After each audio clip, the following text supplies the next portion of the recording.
బాగా వైరల్ అయిన రెసిపీ ఇది. అయితే నా స్టైల్లో నేను ఈ రెసిపీని మీతో షేర్ చేస్తున్నాను. బ్యాచిలర్స్కి, హాస్టల్స్లో ఉండే పిల్లలకి ఈ రెసిపీ చాలా హెల్ప్ఫుల్ అవుతుందండి. ఒకసారి చేసుకుంటే ఈజీగా 1 మంత్ పాటు స్టోర్ చేసుకోవచ్చు అనమాట. వీడియో చూసిన తర్వాత మీరైతే ఖచ్చితంగా ట్రై చేయండి. ఇక అస్సలు ఆలస్యం చేయకుండా రెసిపీని ఎలా చేసుకోవాలో త్వరగా చూసేద్దాం. ఫస్ట్ దీనికోసం ఒక 1/2 kg దాకా బోన్లెస్ చికెన్ తీసుకోండి. చికెన్ని శుభ్రంగా వాష్ చేసేసి క్లీన్ చేసేసుకుని బౌల్లోకి తీసుకోండి. చికెన్ పీసెస్ అనేవి బాగా చిన్నగా ఉండాలండి. వీటిని ఫ్రై చేసుకుంటాము.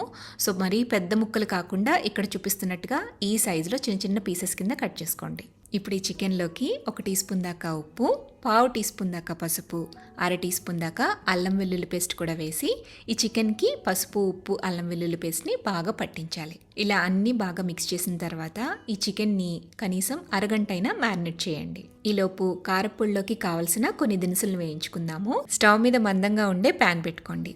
ప్యాన్లోకి 2 టేబుల్ స్పూన్ల దాకా ధనియాలు, 2 టీ స్పూన్ల జీలకర్ర, కారానికి తగ్గట్టు 10 లేదా 12 ఎండుమిర్చి, అరించు దాకా దాల్చిన చెక్క, 3 లవంగ మొగ్గలు, 3 యాలక్కాయలు వేయండి. వీటిలో కొంచెం అంత ఆయిల్ 1 టీ స్పూన్ దాకా నూనె వేసి చిన్న మంట మీద 1 నిమిషం పాటు వేయించండి. తర్వాత ఇందులోనే 1/2 కప్పు దాకా కరివేపాకు వేసుకోండి. ఒక 10 రెమ్మల దాకా కరివేపాకు పడుతుంది. ఈ కరివేపాకు క్రిస్పీగా అయ్యేంత వరకు కూడా లో ఫ్లేమ్లోనే గరిటతో కలుపుతూ వేయించుకోవాలి. ఇలా దోరగా వేయించుకున్న దినుసులన్నింటినీ కూడా ఒక ప్లేట్లోకి తీసుకుని పక్కన పెట్టేసేయండి. ఇప్పుడు అదే ప్యాన్ లో 3 లేదా 4 టేబుల్ స్పూన్ల దాకా నూనె వేసుకోండి. ఇందులోకి ఇప్పుడు మనం మ్యారినేట్ చేసుకున్న చికెన్ ముక్కలు వేసి వేయించాలి. మంటని మీడియం ఫ్లేమ్లో ఉంచి గరిటతో కలుపుతూ చికెన్ క్రిస్పీగా అయ్యేంత వరకు కూడా ఫ్రై చేసుకోవాలి.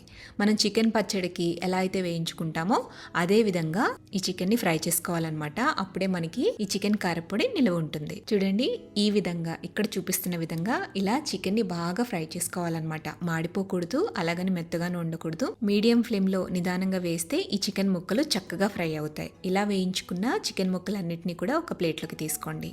ఇప్పుడు అదే ఆయిల్లోకి 2 టేబుల్ స్పూన్ల దాకా తక్కువ చేసిన వెల్లుల్లిపాయలను కూడా వేసుకుని పచ్చివాసన పోయేలాగా కాస్త వేయించండి. ఇలా దోరగా వేయించుకున్న వెల్లుల్లిపాయలను కూడా ప్లేట్లోకి పక్కకు పెట్టుకోండి. మనం వేయించిన దినుసులు కానీ, ఈ చికెన్ కానీ, వెల్లుల్లిపాయలు కానీ అన్నీ కూడా పూర్తిగా చల్లారిపోవాలండి.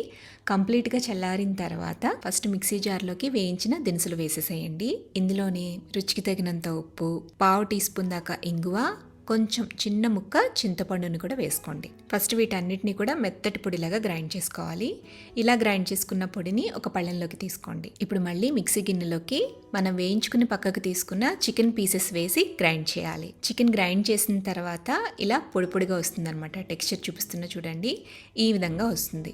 ఇలా గ్రైండ్ చేసుకున్న చికెన్ని కాస్త పక్కకు తీసేసేయండి. కొద్దిగా మాత్రమే ఉంచి మనం వేయించుకుని పక్కన పెట్టుకున్న వెల్లుల్లిపాయలను కూడా వేసి చికెన్తో పాటు కొంచెం బ్లెండ్ చేయండి. బాగా మిక్స్ అవుతుంది. ఇలా గ్రైండ్ చేసుకున్న వాటన్నిటిని కూడా ప్లేట్లోకి వేసుకుని బాగా మిక్స్ చేసుకోవాలి. మిక్స్ చేసిన తర్వాత టెక్స్చర్, కలర్ ఇలా వస్తుందండి. ఇక్కడ మీరు సాల్ట్ టేస్ట్ చూసుకుని సాల్ట్ని అడ్జస్ట్ చేసేసుకుని కలుపుకుని పెట్టుకోండి.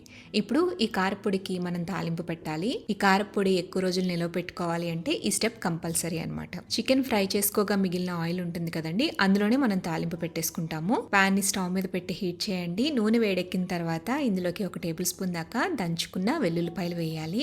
అలాగే 2 రెమ్మల దాకా కరివేపాకు కూడా వేసేసి కరివేపాకు కొంచెం క్రిస్పీగా అయ్యేంత వరకు కూడా చిన్న మంట మీద వేయించేసి స్టవ్ ఆపేసేయండి. ప్యాన్ పక్కకు దించుకుని ఈ వేడి తాలింపులోకే మనం కలిపి పెట్టుకున్న కారపొడి మొత్తాన్ని కూడా వేసేసి మిక్స్ చేసుకోవాలి. అంతా కలిపేస్తే టేస్టీ చికెన్ కారపొడి రెడీ అయిపోతుందండి. చాలా టేస్టీగా ఉంటుంది అండ్ మంచి అరోమా స్మెల్ కూడా చాలా బాగుంటుందండి. 1 రోజుల పైనే బయట పెట్టుకున్న స్టోర్ ఉంటుందన్నమాట. ఫ్రిడ్జ్లో అయితే 2 మంత్స్ పాటు స్టోర్ చేసుకోవచ్చు. చాలా సులువుగా చేసుకోవచ్చు ఈ చికెన్